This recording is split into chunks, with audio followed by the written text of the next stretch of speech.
Cheers! Hello everyone and welcome back to Boho Bookworm. Today is my November wrap-up part 2. My last November wrap-up, part 1, was quite brutal. I just completely annihilated every book that I read. I didn't like any of the ones I spoke about, so I thought, let's be a little bit more positive in this video. And now that my Christmas tree is up, what better way to start this video than to discuss The Holiday Swap by Maggie Knox. It's just that time of year. I am craving cozy, wintry kind of rom-com books, which is saying something for my thriller-loving soul. And I really have to say, The Holiday Swap really beat my expectations. Normally, I go into these kind of rom-com-y books, I crave them, and then I realise very quickly why I don't like them, and I need to suck myself back into the thriller, true crime, gore, tension-packed world. However, The Holiday Swap was just lovely.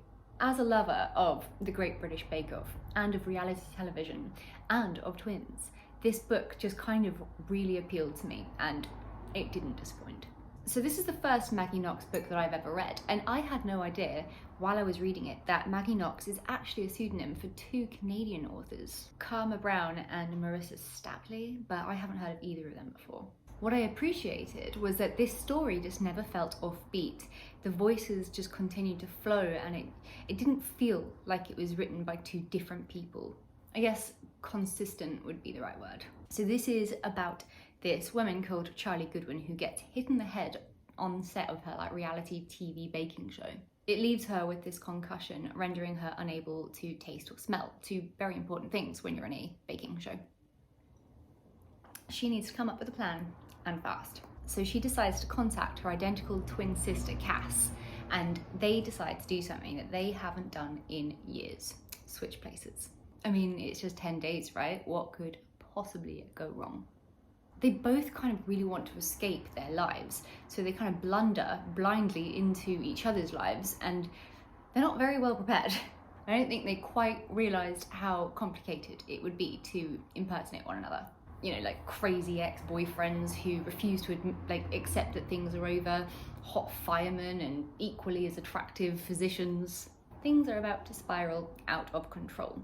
So, is their switch going to be an absolute recipe for disaster, or can they keep it together? This is a book that will make you ravenous for both pastries and hunky men. I am single, why not?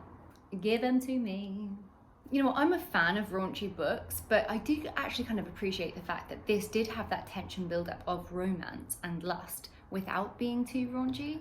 It's a very easily digestible book for all people. You know, it's not one that's going to make you sensitive or squirm or kind of like shy away from it, you know.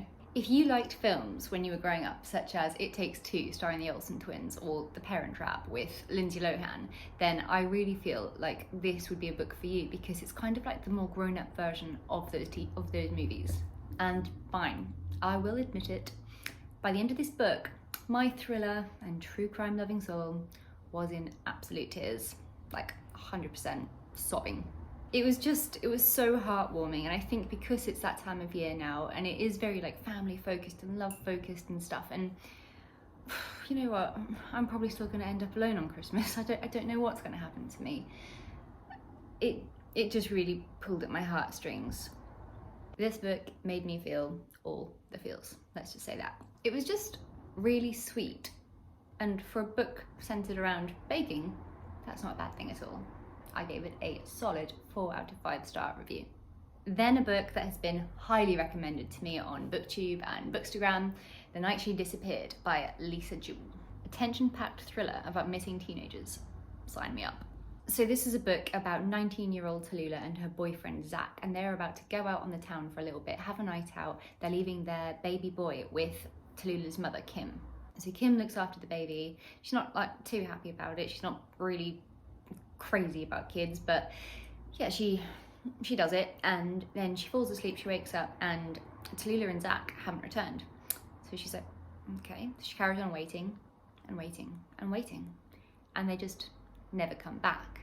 And basically a year later, the case has gone cold. There's no evidence, no clues, nothing.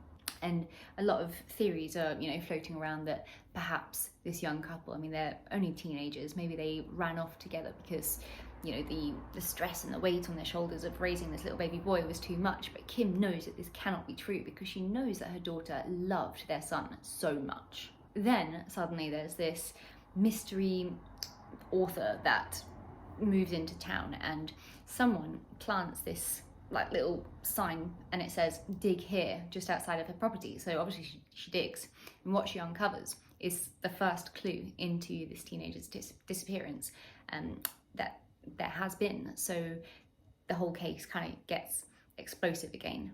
So someone clearly knows what's going on, and someone is putting clues there to kind of lead the way.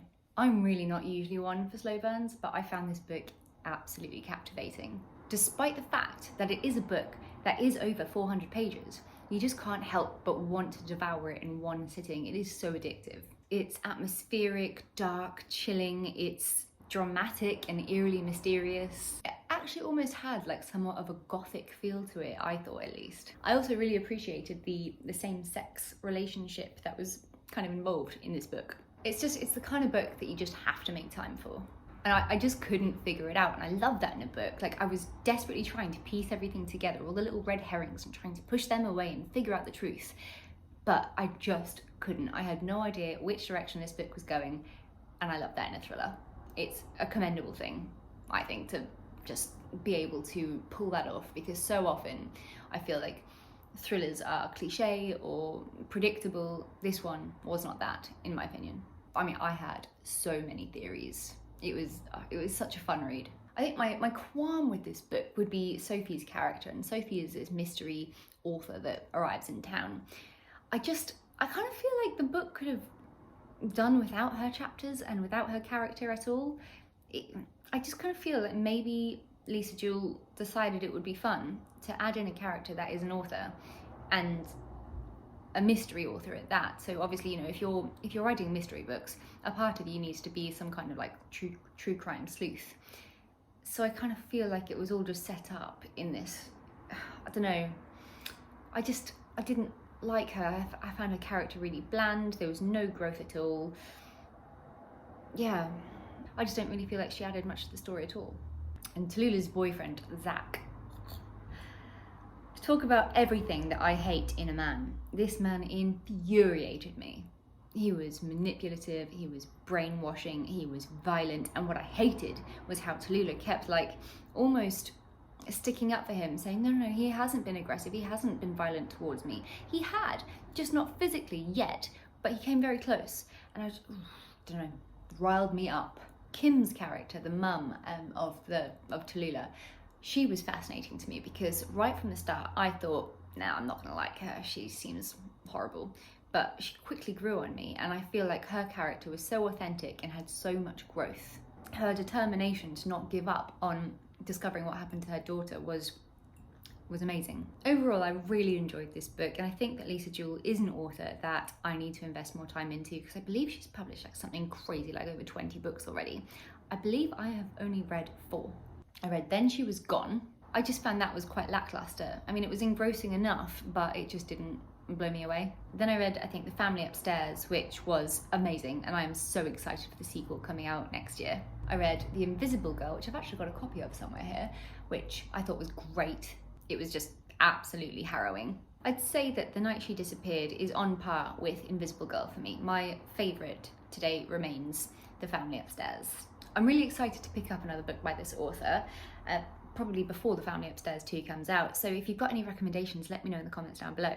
Otherwise, I have started The Therapist by B.A. Paris, but that will probably be included in my December wrap-up because I am only 8 chapters in, and it is, as I film this, the 30th of November.